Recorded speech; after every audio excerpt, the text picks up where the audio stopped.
American President Joe Biden has met with his Israeli counterpart Isaac Herzog at the White House on Tuesday.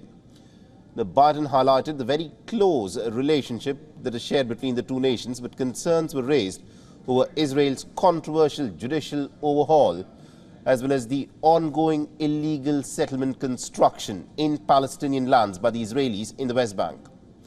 Now, this is what President Herzog, the Israeli president, had to say over this matter. Listen in. Israeli democracy, and let me reiterate clear, crystal clear, Israeli democracy is sound, strong, is resilient.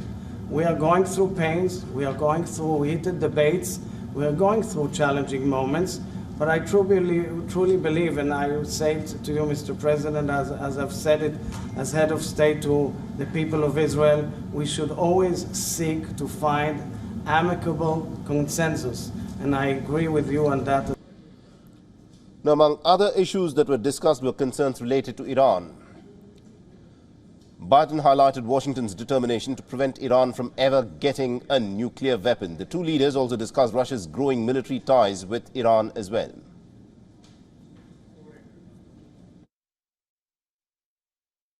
And as I affirmed to Prime Minister Netanyahu yesterday, America's commitment to Israel is firm.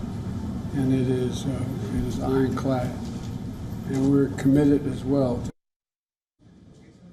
In a separate meeting, Isaac Herzog met with the American Secretary of State Antony Blinken. The two leaders discussed their meaningful partnership. Blinken stressed Washington's commitment to Israel's security. The Herzog also met with Vice President Kamala Harris and the National Security Advisor Jake Sullivan. On Wednesday, he'll be addressing a joint meeting of the U.S. Congress, which some Democrats have said that they will boycott in their protest against the Israeli government. The ties between the Israeli Prime Minister Benjamin Netanyahu and the Biden administration have been really shaky ever since Netanyahu's comeback at the head of a far-right coalition of ultra-Orthodox religious parties in the month of December. Now, earlier this month, Biden in an interview had said that Netanyahu presides over one of the most extremist cabinets that he had seen in his life. However, on the eve of Herzog's visit, Biden eased the tensions as he spoke with Netanyahu and has agreed to meet him later sometime this year in the United States.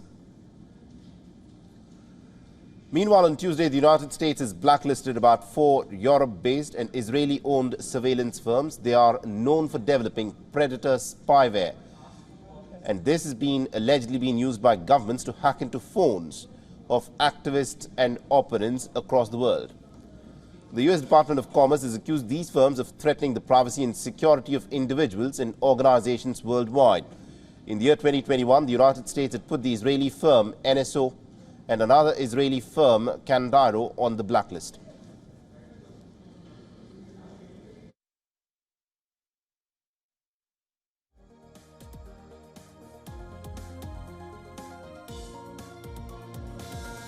And our correspondent Susan Tehrani has been tracking the story very closely for us and has sent us this report on how the United States is, of course, looking at its Israeli relations as Isaac Herzog, the president of Israel, has come visiting. Listen in.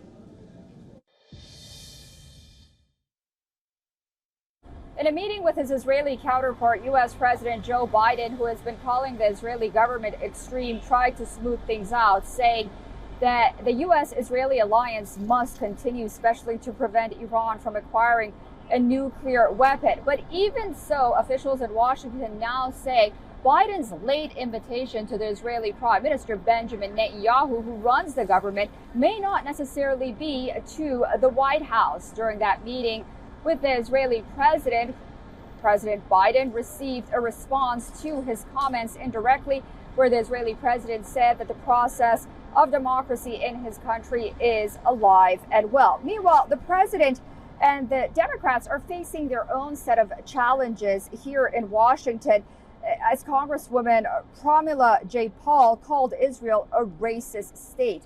More than a dozen Democrats from President Biden's own party wrote a letter condemning those comments before Congresswoman Jayapal walked back her comments, apologized, but then later on doubled down in an interview. Susan Tehrani reporting from New York for WION World is One. WION is now available in your country. Download the app now and get all the news on the move.